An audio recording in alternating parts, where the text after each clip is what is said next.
aujourd'hui, on allait aller dans la direction de la musique chrétienne mondaine, si vous voulez, ou la musique mondaine chrétienne. Alias zouk chrétien. Il n'y a pas que le zouk, mais bon. Non, celui-là. Quel est ton problème avec le zouk chrétien? Alors, le zouk. Ok, bonjour. Bonsoir. J'espère que vous allez bien. On essaye d'être un peu plus actif. Constant aussi en termes de... C'est vrai, on a fait une affaire de 5-6 semaines, on ne s'est pas présenté, on essaye d'être de plus en plus constant. Alors, comme on vous l'a promis la semaine passée, et on allait continuer aujourd'hui un peu avec ce sujet de la musique mondaine et tout ça.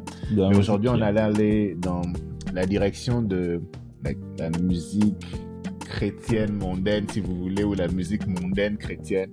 Alias zouk chrétien. Il n'y a pas que le zouk, mais bon. Non, celui-là.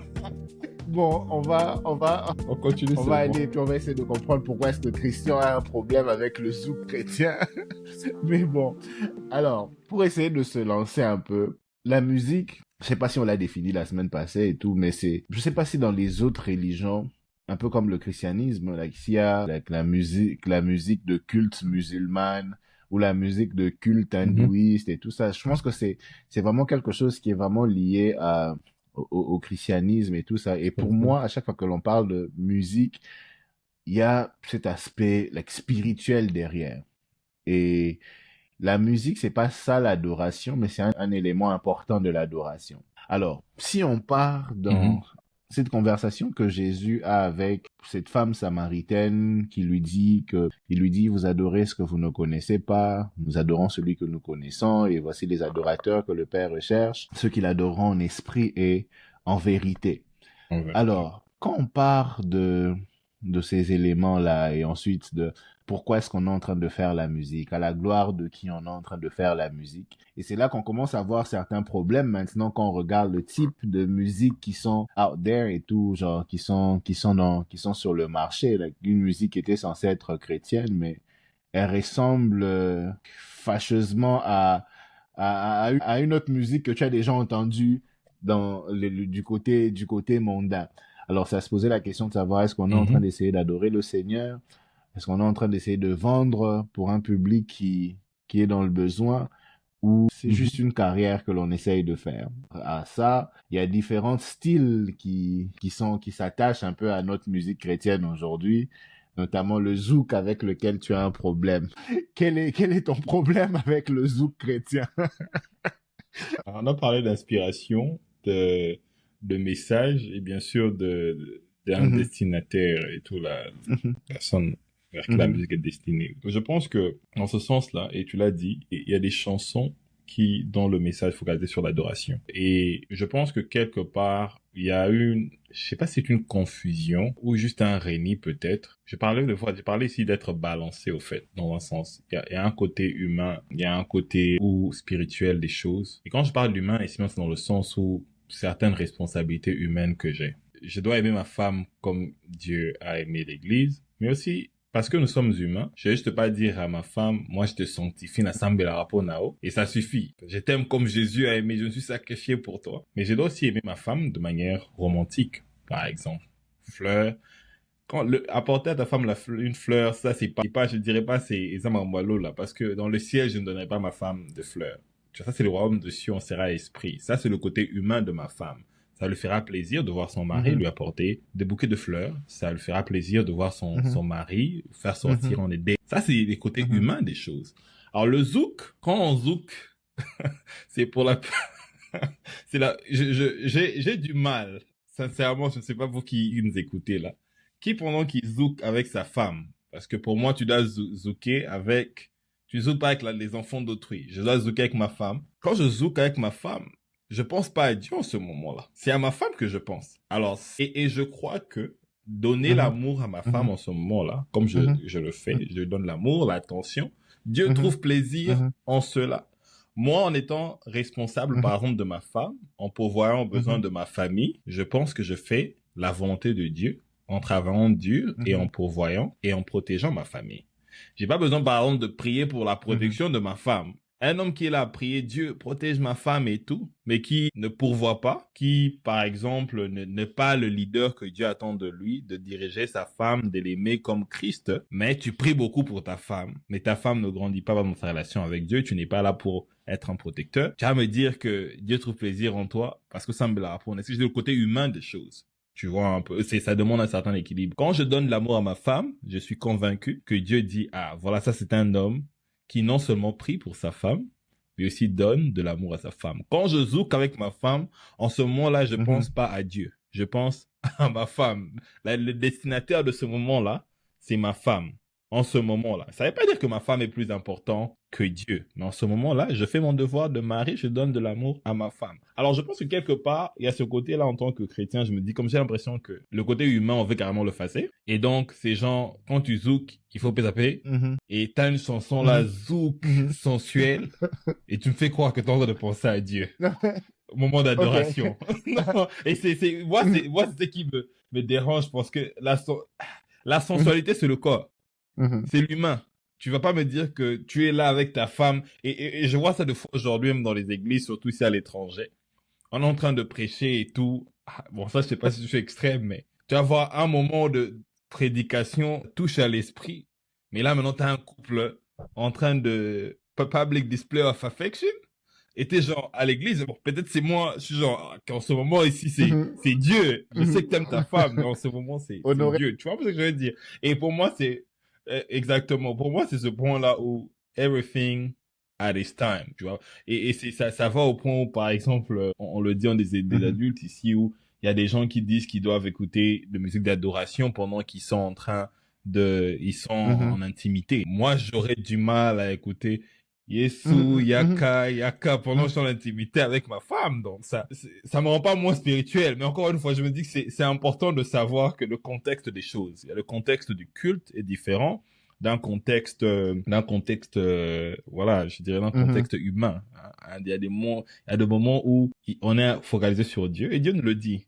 C'est comme ça que Paul ne voulait pas qu'on se marie. Maintenant que tu es marié, tu as des devoirs à l'égard de Dieu et tu as des devoirs à l'égard de la femme. Mais quand j'ai accompli les dégâts à l'égard de ma femme, je crois sincèrement que Dieu dit, ah, ok, c'est bon. Donc, j'ai pas besoin de mixer le zouk et dire, ok, tu sais quoi, t'es désolé avec ta femme, et en même temps Dieu. Pour toi, le zouk, c'est, en tant que style, n'est pas approprié pour, la musique de culte ou pour la musique chrétienne, Donc, parce que, ok, qui dit musique chrétienne, yeah, est-ce que, je crois que la question qu'on devrait se poser alors, c'est, est-ce que à chaque fois que l'on parle de musique chrétienne, on parle de musique de culte? Parce que, ça est-ce c'est qu'à une chaque très fois qu'on bonne parle de question. musique chrétienne, on parle de musique de culte? Parce que sinon, à ce moment-là, maintenant, c'est, certains haïtiens ou martiniquais, je pense que le zouk vient de là, te diront peut-être que non, c'est notre façon d'exprimer, c'est notre expression musicale, un peu comme chez nous au Congo, on a le seben, on a la rumba et tout ça. Pour eux, c'est peut-être leur expression musicale, c'est en termes de zouk. Alors, c'est comme ça qu'ils s'expriment musicalement. Alors, est-ce que à cause du fait que le zouk est ce qu'il est, il n'est pas approprié pour une musique du Seigneur, ou bien parce que j'ai comme l'impression c'est que quand tu parles zouk, tu vois aussi directement la danse qui va avec. Oui, effectivement. Et peut-être que voilà, ma conviction peut changer avec le temps, comme tu dis, comprendre la nature de la chanson, qui sait. Mais pour le moment, à cause de la connaissance que j'ai, en ce moment, si humblement, j'ai du mal à Les associer deux. à cela à un culte, à un culte. J'ai du mal à associer cela parce que dans sa nature, et on a parlé de ça, au fait, et même c'est ça, au fait, le problème. C'est ce qui peut être changé, au fait. Tu vois un peu. Non, Non, non, ok, non. j'arrête avec le zouk. On va Attends, en avec fait, le. je rigole parce que quand je pense à la direction dans laquelle on est en train de partir, je viens de repenser à... ok, je vais peut-être me lancer directement aussi avec le point que je voulais aborder, au fait, c'est genre, pour moi, le grand problème, au fait, c'est cette musique chrétienne qui s'inspire clairement de ce qu'aujourd'hui on va considérer comme les mondains. Et quand je parle de mondains, c'est vraiment, Mhm. c'est pas péjoratif, c'est ceux qui n'ont pas donné leur vie à Jésus comme Seigneur et Sauveur, qui s'inspirent de ça pour faire leur musique. Alors je pense qu'il y a ce musicien, les Congolais, sûrement vous le connaissez et tout. Il y a ce musicien chrétien on a comme l'impression que son idole, c'est Fally Ipupa, en termes de sa façon de parler, sa façon de chanter et tout ça.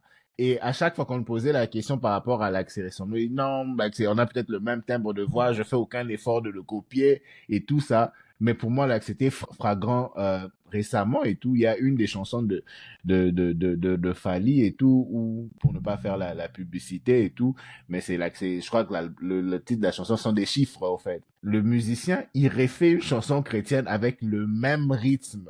Et dans les commentaires maintenant, bon, je suis obligé pour que les gens comprennent un peu. La chanson de Fally, je crois que c'est 207.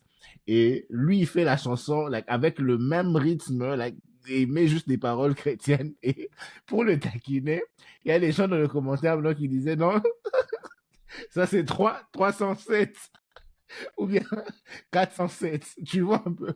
Donc pour moi, le problème, il est là. C'est on en rigole et tout, mais là, je pense que ça devient de plus en plus problématique et je pense qu'on pourra peut-être essayer de répondre avec cette première question. Est-ce que qui dit musique chrétienne dit forcément musique de culte? Parce que on a comme l'impression aujourd'hui que ce qui est produit like, par certains de nos musiciens chrétiens, c'est pour essayer de donner un peu à un public qui s'est converti, qui a arrêté d'écouter la musique dite mondaine ou séculière, essayer de leur donner quelque chose qui ressemble un peu à ce qu'ils ont laissé.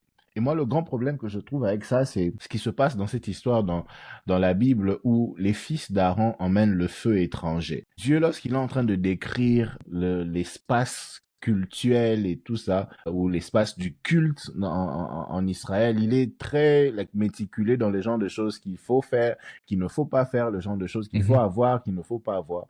Et ici, on a les fils d'Aaron qui emmènent le feu étranger et à cause de ça, ils sont directement like, brûlés. Ils sont tués. Et pour moi, c'est ok, le feu reste feu, like, dans sa composition et tout ça, c'est la même chose. Mais pourquoi est-ce que Dieu était tellement regardant sur le type de feu qu'il fallait emmener à l'autel qu'il décide de tuer deux enfants de son serviteur parce qu'ils avaient emmené quelque chose d'étranger? Alors, moi, je me pose la question de savoir, est-ce que le Dieu de la Bible, on sait qu'il n'a pas changé? Est-ce que les gens pensent qu'il est OK aujourd'hui lorsqu'on s'inspire du monde pour essayer de faire quelque chose à sa gloire? Parce que pour moi, c'est pratiquement le même scénario où on prend le feu étranger et on essaye de venir maintenant, on va le christianiser et tout, passe à cause de sa présence à l'hôtel. C'est vraiment dans ce sens-là où moi j'ai un très grand problème et tout. Si par exemple aujourd'hui on a un style comme la drill, like c'est ce style un peu like mouvementé et tout ça, on sait tous d'où est-ce qu'il vient, mais est-ce qu'il faut nécessairement qu'il y ait une drill chrétienne? Admettons qu'aujourd'hui quelqu'un sort un nouveau style et tout ça, et on va inventer quelque chose, like la musique de la bouteille cassée, like où le style est vraiment truc. Alors parce que c'est un style qui fait rage dans le monde et tout ça. Quelqu'un s'y va emmener une musique chrétienne avec le style de la bouteille cassée et tout. Je crois qu'on a eu ce même problème là même avec la Amapiano, là toutes ces choses là du monde qu'on essaye de christianiser parce que c'est tendance. Et pour moi c'est le grand problème que j'ai aujourd'hui et c'est ce que je considère un peu comme la musique mondaine chrétienne ou la musique chrétienne mondaine et tout. Donc c'est comme ça que c'est là que j'ai un problème au fait avec ce nouveau style. Mhm, Et j'ai aimé le mhm, point que tu as mentionné, la question que tu mhm, as soulevée. Qu'est-ce qui est considéré comme musique chrétienne? Et je pense que ça va au-delà du culte. Parce que je pense qu'être chrétien, c'est carrément comme on dirait du mhm, royaume de Dieu, mhm, c'est une culture. Et une musique chrétienne est une musique qui s'aligne à la culture du royaume de Dieu, qui s'aligne aux valeurs du Christ. Alors, elle peut donc être vraiment une musique qui vous pousse à être dans le lieu très très saint, mais ça peut être aussi une musique chrétienne qui peut être à l'extérieur du temple et tout. Alors, quand il s'agit maintenant, et ça, je parle de valeurs ou messages passés dans la musique, dans sa nature. Et je me dis maintenant, quand il s'agit de genre de mhm, musique, c'est là que ça devient un peu tricky, dans un certain sens. Et je pense que le monde, déjà pour répondre à la question de ce chrétien mondain, je pense que le problème, c'est les mhm, destinataires ici. mhm, Pourquoi on adore? Pourquoi on se met à chanter ces chansons-là de louange et d'adoration? C'est pour faire plaisir à Dieu ou faire plaisir aux hommes. Et quand mon souci est de faire plaisir à Dieu, je suis inspiré par le Saint-Esprit parce que le Saint-Esprit sait comment je dois prier pour plaire à Dieu. Le Saint-Esprit sait comment je dois me fortifier avec des hymnes pour faire plaisir à Dieu. Et je pense que très souvent, quand tu regardes le contexte dans lequel on voit cette approche pour la musique chrétienne mondaine, le souci premier, c'est comme tu dis, c'est suivre un trend, c'est suivre une certaine poussée dans le monde qui est en train d'agir. Se suivre les hommes, comme tu dis, faire plaisir aux hommes, essayer d'attirer de vues, mais c'est pas forcément la personne de Dieu. Et c'est comme ça que je disais la semaine passée, c'est important de connaître notre cœur. Ces artistes, quand ils sont en train de faire ces chants-là, est-ce qu'avec conviction, ils peuvent dire que c'est une inspiration que le Saint-Esprit leur a donnée pour donner cette adoration, cette louange à Dieu? Est-ce que c'est ça la motivation derrière leur chant? Parce que tu peux être là à adorer l'Éternel, mais l'Éternel, c'est le fond. Il regarde pas aux apparences, mais il regarde la motivation, ce qui est dans ton cœur. Et donc, venir et changer ta chanson pour t'inspirer ou t'aligner même au trend, je pense que quelque part, c'est pas pour Dieu qu'on le fait. C'est pour l'homme. Et en ce moment-là, pour moi, ça invalide déjà la chose. La preuve, pour marteler dessus, c'est que déjà dans the funny thing, it goes with the trend. Ça va avec le trend. Le moment où le trend mondain passe, le trend chrétien aussi meurt. Ça ne meurt pas. Il follow the trend, comme tu l'as dit. Et c'est encore une preuve que c'est pas pour la personne de Dieu. C'est un vent sur ces terres que certains enfants de Dieu ont suivi. Ils peuvent prétendre vouloir donner cette chanson à l'Éternel comme une offrande. Mais au fond, c'est pas ça, au fait. Et ça, c'est un bon exemple de Caïn. Caïn, il est là à préparer son offrande, mais lui, il pense donner quelque chose de bon en compétition avec Abel. Son cœur, ce n'est pas de donner à Dieu la plus belle offrande qu'il peut donner, mais je veux faire mieux qu'eux. Il y a un esprit de compétition là.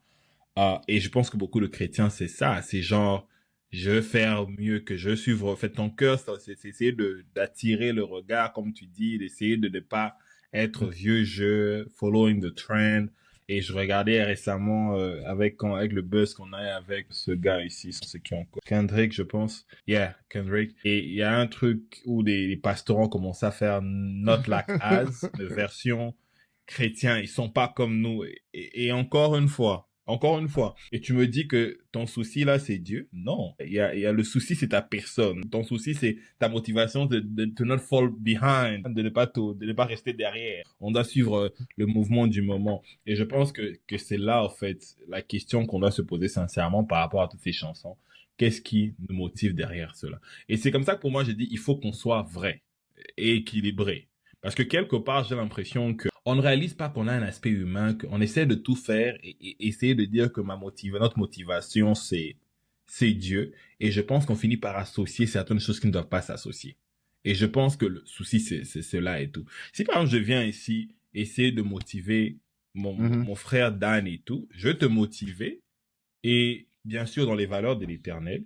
Mais mon souci en ce moment-là, c'est te motiver. Alors peut-être la façon dont je te parlais sera différente de si mon souci est d'adorer l'Éternel. Tu vois, parce qu'il y a des paroles que je dois te dire en ce moment-là, peut-être pour te aider à sortir de cela. Des paroles peut-être qui vont te rappeler Dieu. Mais ça sera différent de mon attitude si on doit prier pour adorer l'Éternel. Et deux fois, les gens ne réalisent. Je pense que c'est ça le problème. Le problème de destinataire et de motivation crée tout ça, un compromis. Et pour moi, désolé, le compromis, il est plus dangereux, au fait, que quelqu'un qui clairement se dirait, en fait, mon message, voilà mon intention. Et Dieu connaît ta motivation. Et Dieu peut te dire, tu sais quoi? Alors que toi, tu veux prétendre le faire pour Dieu, alors que c'est pas ça ta motivation. Et je pense que c'est ça le problème aussi qu'on est en train d'avoir. Et je pense que ce qui est important à noter, c'est que cette vie que l'on appelle vie chrétienne, ce n'est pas nous qui l'avons inventée. Il y a quelqu'un qui nous a donné sa vie. Il y a des paramètres autour de comment est-ce que le Seigneur veut que l'on puisse vivre pour lui, autour de comment est-ce qu'il veut que l'on puisse l'honorer, autour de comment est-ce qu'il veut que l'on puisse l'adorer. Tous ces paramètres, il faut respecter ce que le Seigneur veut établir derrière. C'est pas nous qui inventons ces choses où on se dit, OK, Seigneur, tu vois, un peu comme en amour et tout, c'est, oh chérie, j'ai pensé à toi, je t'ai acheté ce petit truc et tout ça. Et elle n'aime pas. Je me rappelle de l'histoire que Grâce nous a racontée. Avec, en fait, pour la petite histoire, Pour la petite histoire, Christian il devait acheter des fleurs pour sa femme et tout. Alors il a eu la brillante idée en se disant que moi aussi j'achète les roses, elles vont faner. Et il achète quelque chose, une rose dans un bocal et tout ça. Comme la belle et la Exactement. bête, pour donner une Yeah. image. Mais le vase, il était en Exactement. Alors cercle. pour lui, il se dit non, je vais lui offrir cette fleur qui va pas faner, représentation de mon amour et tout ça, qui Mon va pas amour qui va faner pas pour faner elle. pour elle. Et il emmène la fleur et sa femme disait genre, oh, ça fait peur ce truc ici, c'est quoi? Elle a directement pensé à la mort et tout ça. Alors que lui il voulait faire quelque chose de bien. Et je pense que c'est un peu ça, non? Où, like, ce n'est pas nous qui Yeah, ou yeah. qui décidons ce que le Seigneur va aimer ou s'il va pas aimer. C'est lui qui décide toutes ces choses. Et le C'est Seigneur a un l'éternel. standard. Il a un standard de comment est-ce qu'il veut être adoré, comment est-ce qu'il veut être honoré. Et c'est pas seulement du bout des Exactement. lèvres. Il veut que le cœur puisse participer. Et il y a une histoire importante dans la Bible qui montre comment est-ce que le Seigneur est sérieux par rapport à ça. C'est l'histoire d'Usa.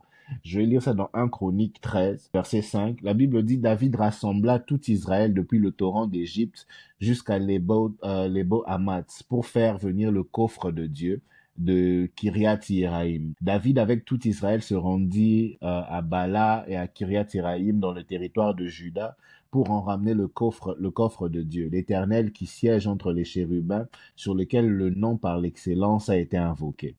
On chargea le coffre de Dieu sur un chariot neuf après l'avoir pris de la maison d'Abinadab. Uza et Ayo conduisaient le chariot. David et tout Israël exprimaient leur joie devant Dieu en chantant et toute leur force en jouant sur des lyres, des luths, des tambourins, des cymbales et des trompettes. Lorsqu'ils furent arrivés près de l'aire de Kidon, les bœufs firent un écart et Uza tendit la main pour saisir le coffre de Dieu. Alors l'Éternel se mit en colère contre Uza et l'Éternel le frappa parce qu'il avait touché le coffre de sa main. Uza mourut là devant Dieu.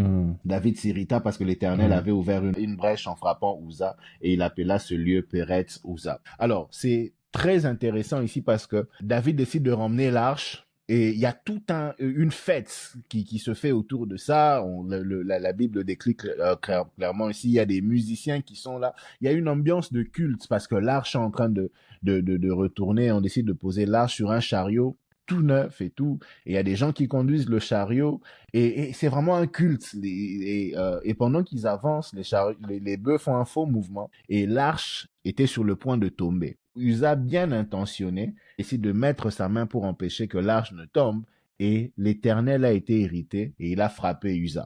Il a frappé Uza, il est mort sur place. Alors pourquoi est-ce que c'est intéressant? Parce que j'ai comme l'impression que ça ressemble à nos cultes aujourd'hui. Parce qu'il y a plusieurs choses que l'on fait aujourd'hui. C'est dans le but, non, on va essayer de gagner le monde et tout ça. Parce qu'ils sont, ils s'identifient à tel type de musique, ils s'identifient à tel truc et tout ça. Alors, on va entrer là-bas et tout pour essayer de les gagner et toutes ces choses. Pour moi, c'est un peu cette même chose que David essaye de faire ici. En ce qui concernait le déplacement de l'arche, le Seigneur avait un standard bien précis par rapport à cela. L'arche devait être déplacée, il devait être porté par des Lévites. Il devait être porté par des Lévites. Et ici, David, bien intentionné, il a tout une forme de culte, de musique et tout ça, et il prépare même un chariot neuf. Déjà là, le premier problème.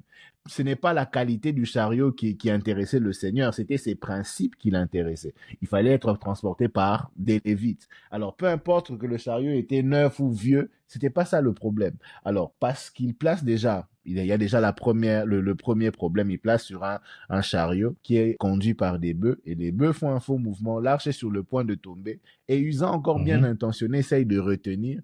Et là, il est frappé. Et pour moi, c'est vraiment la représentation de combien est-ce que le Seigneur est méticuleux et strict par rapport à ses principes. Il n'a pas besoin de notre aide pour atteindre ses objectifs.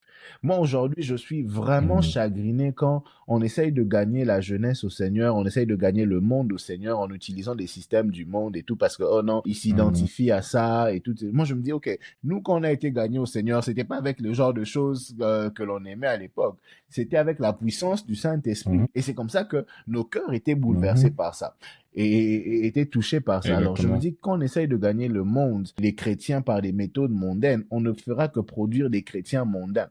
Et derrière ça, on n'a pas cette garantie que le Seigneur est d'accord avec notre méthode parce qu'elle ne ressemble pas à sa méthode. Alors il y a un type de musique que le Seigneur agrée, il y a un type d'adoration, si vous voulez, que le Seigneur agrée. Et ça ne ressemble pas à ce que l'on voit aujourd'hui. Parce que j'ai vu, il y a cette chanson, par exemple, de Cardi B et tout, WAP. Ceux qui parlent anglais peuvent connaître la définition de ce que cette chanson-là veut dire et tout ça. Et c'est, j'ai pas eu le temps d'entendre ce que la chanson disait et tout, mais déjà le titre, il n'est pas pudique. Alors, j'ai vu un remix que les chrétiens ont fait de WAP. Si vous connaissez la définition, allez la chercher. Eux, ils font maintenant avec leur définition de WAP, c'était quoi? C'est worship and praise. Donc, adoration et louange. Et on a l'impression que c'est bien. On a l'impression que c'est bien. Et il y a plusieurs choses comme ça qui se passent dans des milieux chrétiens où on essaie juste de remixer certaines choses du monde et tout, et on pense que c'est OK. Like, je pense que si on essaye de sonder le cœur de Dieu par rapport à ces pratiques, on se rendra compte qu'il n'est pas OK avec ça. De la même manière qu'avec Usa, il faudrait pas que l'on se retrouve être frappé par Dieu parce qu'on est sorti de ses standards. Alors l'encouragement ici, ce n'est pas seulement aujourd'hui, pourquoi est-ce qu'on fait cette vidéo, ce n'est pas seulement pour essayer d'attaquer un peu like, ceux qui se produisent dehors, mais c'est de nous ramener un peu à retourner vers les standards de Dieu. Like, vous êtes musicien, ne cherchez pas premièrement une carrière et tout qui va faire fort, qui va vous donner un succès et tout ça, mais recherchez le standard de Dieu par rapport à ce qu'il attend de vous. Il y a cette phrase qu'une amie m'a dit, on parlait, je crois que c'est la semaine passée, et ça m'a complètement bouleversé. Le Seigneur lui avait demandé de faire quelque chose et tout, et parce que l'heure était en train d'avancer, elle s'est rendue compte que les gens n'étaient pas vraiment répondants par rapport à ça. Elle voulait annuler le programme et le Seigneur lui a dit que la réussite, c'est lorsque tu m'obéis. Like, je paraphrase et tout. Que tu réussis dans ce que je t'ai demandé de faire, pas à cause de le répondant des gens, mais tu réussis parce que tu as obéi à l'ordre que je t'ai donné. Alors, ne recherchons pas une réussite aux yeux du monde en termes des views, combien de fois ta musique sera streamée et tout ça, mais recherchons plutôt cet aspect de l'obéissance à la mission que le Seigneur nous a confiée. On n'a pas besoin de s'identifier au monde pour avoir de l'impact, pour réussir dans notre mission. On a simplement besoin d'être obéissant dans le canal que le Seigneur nous a demandé de suivre. Je ne sais pas si tu as quelque chose à ajouter à ça. Exactement. Et pour moi, je me dis, au fait, tout ceci témoigne d'une seule chose, le manque de dépendance qu'on a au Saint-Esprit. La parole de Dieu nous dit que le Saint-Esprit va nous... Je cherchais le passage, c'est définitivement dans un genre, que en toute chose, c'est le Saint-Esprit qui va nous conduire. Il va nous enseigner en toutes choses. Dans Jean 15, on vous dit encore le Saint-Esprit va vous conduire dans toute la vérité. Alors, le problème, je me dis aussi, qui donne naissance à toutes ces choses, à des cultes, des adorations qui ne sont pas du standard de Dieu. Parce que quelque part, on essaie de deviner le standard de Dieu, ce qui plaît à Dieu, et on va avec notre propre inspiration, on s'inspire des hommes. Et ça, c'est comme ça que la religion a pris naissance quand vous rentrez au départ. Il y a pendant un long moment avec Adam, Dieu se déconnecte des hommes. Mais les hommes avec ses désirs, sachant que Dieu la cherche à adorer Dieu chacun de leur manière. Et c'est jusqu'à ce que Jésus vienne, où le Saint-Dieu commence à agir bien sûr avec Israël, où la lumière est venue, la lumière qui nous a aidés maintenant à faire les choses comme Dieu veut qu'on le fasse, avec les commandements, et Jésus qui vient, et le Saint-Esprit maintenant qui nous est laissé, parce qu'on nous dit, on ne sait pas comment prier. On ne sait pas quoi dire devant Dieu. Et c'est le Saint-Esprit qui est censé nous inspirer. Donc Dieu a un standard qu'il a établi et c'est le Saint-Esprit qui nous révèle ces standards-là afin que nous puissions prier comme Dieu veut qu'on le fasse. Et cela s'applique aussi à la musique, ça s'applique dans toute chose, dans notre façon de vivre. Est-ce que le genre de métier que je fais avance selon le standard de Dieu par rapport à la particularité de ma vie? Encore une fois, comme je le disais, la particularité de notre vie. Et je pense que le fait qu'on a beaucoup d'enfants de Dieu aujourd'hui qui s'inspirent du monde pour adorer l'Éternel, et au fait, c'est preuve que là, on s'attache pas, on n'a pas une relation sincère avec le Saint-Esprit. Parce que c'est le Saint-Esprit qui est censé nous conduire afin que nous puissions vivre une vie, plus que la prière, mais une vie qui plaît à l'Éternel. Alors le message, quand attaché à ce qu'on a encore dit la semaine passée, c'était plus dans le sens on s'attache à Dieu parce que dans notre relation vivante avec Dieu, on peut faire preuve de discernement. Et le discernement, bien sûr, c'est distinguer ce qui est bien de ce qui est mal, ce qui plaît à Dieu et ce qui déplaît à Dieu. Donc, tu ne peux pas savoir ce qui déplaît à Dieu si tu ne passes pas de temps avec ce Dieu-là. Et ici, encore une fois, ça suit la même logique. Tu ne peux juste pas venir et dire quelque chose ou présenter quelque chose au peuple de Dieu et le teinter de chrétienté et penser que c'est la plaie à Dieu. Et c'est comme ça que je pense que dans notre temps, il y aura le christianisme en tant qu'entité, je pense, a créé une situation vraiment dangereuse dans laquelle on a maintenant une entité qui donne à certaines personnes l'impression d'être proche de Dieu sans toutefois être proche de Dieu. Tu peux être donc proche du christianisme et penser que par conséquent que tu es proche de Jésus. Alors qu'il y a des gens dans le christianisme qui ne sont pas proches de Jésus. Donc ta musique peut sembler donner l'impression d'être dans le christianisme, acceptée dans le christianisme, mais elle est toutefois tellement loin de Dieu. Et c'est comme ça que les passages comme Matthieu 7, 21 devient vraiment résonnant en ce moment-là, parce qu'on te dit, oui, tu peux être dans ces contextes chrétiens où tu es dans un ministère, tu es en train de prêcher, tu es en train de faire ces choses, mais Jésus ne te connaît pas. Parce que au centre du départ, Jésus n'était pas là avec le Saint-Esprit. Quelque part, tu t'es détaché, tu as commencé à être inspiré par le monde. Et tu commences à faire ce qui est du monde.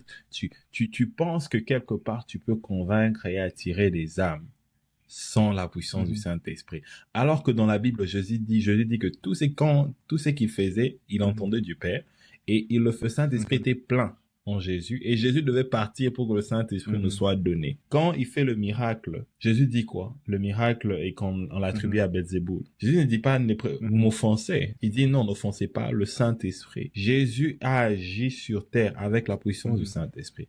Mais bizarrement, on veut être comme Jésus aujourd'hui et on veut agir sur terre sans le Saint-Esprit. Et je pense que ça, encore une fois, cette musique chrétienne mondaine, et encore une façon pointer le doigt, doit être pour nous une opportunité de se poser cette question-là. Est-ce qu'on est en train de dépendre du Saint-Esprit, comme Jésus nous demande de le faire? Est-ce que le Saint-Esprit nous conduit dans toute la vérité?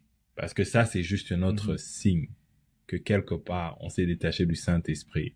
On a préféré s'inspirer des hommes pour essayer de plaire à l'Éternel, alors qu'on peut pas le faire. Alors, ça doit être un moment d'introspection pour nous en tant qu'enfants de Dieu, et c'est poser cette question-là, en fait, est-ce que c'est le Saint-Esprit qui m'inspire dans ce que je donne au monde? Est-ce que le Saint-Esprit m'inspire à ce que je donne, en ce que je donne à l'Éternel, à ce que je donne à ma famille? Et je pense que ça doit être la question qu'on se pose tous. Je crois qu'on va on va finir ici, et un peu comme Christian l'a dit, le standard revient à ce que le Saint-Esprit t'inspire de faire. Et tu as mentionné quelque chose d'intéressant parlant de Matthieu 7, 21 et tout. Est-ce qu'on est reconnu de Dieu? Tu vois, tu peux être reconnu des hommes et tout ça. Hey, j'ai fait ceci, je fais cela et tout ça, mais inconnu de Dieu et tout. Et je pense que ça ouvre même la brèche à autre chose et tout, ces cérémonies d'awards chrétiens et tout, où on récompense le musicien, truc et tout ça. Et il est peut-être reconnu des hommes et tout ça, le meilleur album chrétien ou la meilleure chanson chrétienne et tout ça, mais est-ce que c'est reconnu de Dieu? Ça peut être possible, hein, que ce soit reconnu de Dieu, mais le standard doit revenir encore sur le Seigneur. Et c'est ça, et je dois parler, parce que là, tu as touché encore un point, on va finir, mais exactement, vous savez, et je pense que sans qu'on s'en rende compte, les standards, même le fait même to give an award, ok, je veux pas m'attarder dessus, mais il y a un point où je me dis, quand on le donne, c'est encore une fois, est-ce qu'on le fait avec les yeux de Dieu, où ces standards sont établis selon les yeux des hommes. Et je sais pas pourquoi, ça c'est quelque chose que vraiment Dieu me met à cœur. J'ai toujours pensé comme ça. Peut-être c'est à cause de la mission qu'il a avec moi, je ne sais pas. Mais je me dis deux fois, Seigneur, si c'est 8 personnes que tu m'as donné, c'est 8 personnes. S'il a donné 500 à quelqu'un, moi si je veux avoir 500, peut-être le souci pour toi c'est de t'attacher au 8 et de faire ce que Dieu te demande de faire avec le 8. Je pense qu'on a établi ces standards de comment les choses doivent être faites, même avec des enfants de Dieu, avec les églises. Tout le monde aujourd'hui va avoir un méga church. Nos ministères ne sont pas établis, la grandeur du ministère n'est plus établie par, même, je ne veux même pas dire la puissance. Mais la puissance aussi, parce qu'encore une fois, les gens aussi, c'est établi sur l'action de l'Éternel. Est-ce que tu es en train de marcher dans la volonté de Dieu? Peut-être la volonté de Dieu pour ton église est totalement différente d'une autre église. Alors toi, peut-être, tu vois que ton église est en train de produire les fruits qui est la mangue, mais c'est pas les oranges que tout le monde aime, ou c'est les pamplemousses, c'est amer. Il y a que les vieux qui prennent ton fruit. Tu te plains, tu veux être l'orange que les jeunes, les vieux aiment. Donc, moi, c'est toujours, moi, les pamplemousses, des gens des tensions et des diabètes qui me prennent. Moi, j'aimerais que ça soit tout le monde. Non, mais Dieu sait pourquoi il a fait de toi ces pamplemousses que tu dois être. Et je pense que ça doit être dans l'esprit de ton enfant de Dieu, encore une fois. Et la particularité de notre vie, encore une fois. Les standards de ma vie. Tu es là peut-être à toucher que 10 personnes. Mais c'est les 10 personnes que Dieu veut que tu puisses toucher. Tant que tu as cette conviction et que Dieu te le dit, focalise-toi sur le 10. Focalise-toi sur le 10. Ne sous-estime pas ce qui est en train de se produire. Peut-être la manifestation sera avec la prochaine génération. Et l'exemple évident de cela, c'est Jésus. Je dis toujours, Jésus a des gens qui ont voulu suivre. On dit, il a repoussé, il s'est focalisé sur les 12. Et c'est les 12 maintenant qui sont allés, qui ont écrit et ont touché le monde. Et imaginez-vous la personne de Jésus dire à Dieu, Dieu, non, 12, ça ne va pas. On l'a vu avec Jean-Baptiste et Jésus. Les disciples sont venus. Lui, il se prend pour qui? Hein? Genre, il est en train de baptiser aussi. Hein? Toi, t'as commencé avant et tout. Et c'est ça, les hommes. Non. Pourtant, Jean-Baptiste, en étant le premier et en s'humiliant devant la personne de Jésus, il accomplissait sa mission. Lui, il est venu ouvrir le chemin pour Christ. Et Jean-Baptiste, il est en train de prêcher dans les déserts, pas dans la ville. Imaginez, toute la prophétie peut s'abîmer juste parce que tu as voulu prêcher dans la ville au lieu de prêcher dans les déserts. La prophétie disait la voix qui crie dans les déserts. Mais toi, tu veux pas être la voix du désert. Toi, tu veux être la voix qui crie dans le building. Dans la synagogue. Prophétie, de la synagogue. La prophétie, et baby, tu ne sais pas, on réalise pas comment le plan de Dieu est tellement ingénieux et on réalise pas comment we fit in so well for a certain purpose. Et si seulement on le réalisait, ça serait une opportunité encore de s'attacher à Dieu et accomplir ce que Dieu nous demande sans forcément suivre all those things. Parce que ces standards humains maintenant créés, comme j'ai dit, il y a tellement de choses les awards. Maintenant, tu as l'impression que moi, je t'ai évangélisé 2 personnes, l'autre a évangélisé 500. I'm not saying il faut se faire s'arrêter à 2. I'm saying God needs to be the foundation of everything you do. Si Dieu te dit que c'est 2, focalise-toi sur le 2 et excelle sur le 2. Si Dieu te dit que c'est 1000, excelle pour le 1000. Dieu te dit que c'est 100, excelle sur les 100. Arrête de te retourner comme Pierre et dis, moi, je mourrai bon aux gens. Ce que je fais avec Jean, c'est pas ton problème. C'est pas ton problème. En tant qu'enfant de Dieu, on doit avoir cette attitude-là. Le conseil que Jésus nous donne, c'est ce que je fais avec Dan. C'est pas ton problème. Moi, voilà ce que je te demande. Et malheureusement, je pense que tout ceci qui est encore, et ça, c'est encore un point clé, juste de détachement avec le Saint-Esprit. On n'est juste pas attaché avec le Saint-Esprit. Même ces standards de récompenser les gens humainement. Alors, comme vous pouvez comprendre, c'est quelque chose qui nous tient vraiment à cœur et tout. Il y a beaucoup de choses que l'on peut, dire et on pourra aller encore et encore pendant des heures. Mais je pense qu'on va déjà s'arrêter ici. Comme ça vous permet de revenir encore nous suivre la semaine prochaine pour voir ce que l'on aura en réserve pour vous. Alors, que le Seigneur vous bénisse. J'espère que vous avez été bénis par notre petit échange. On se retrouve la semaine prochaine. À la semaine prochaine, que Dieu vous bénisse abondamment.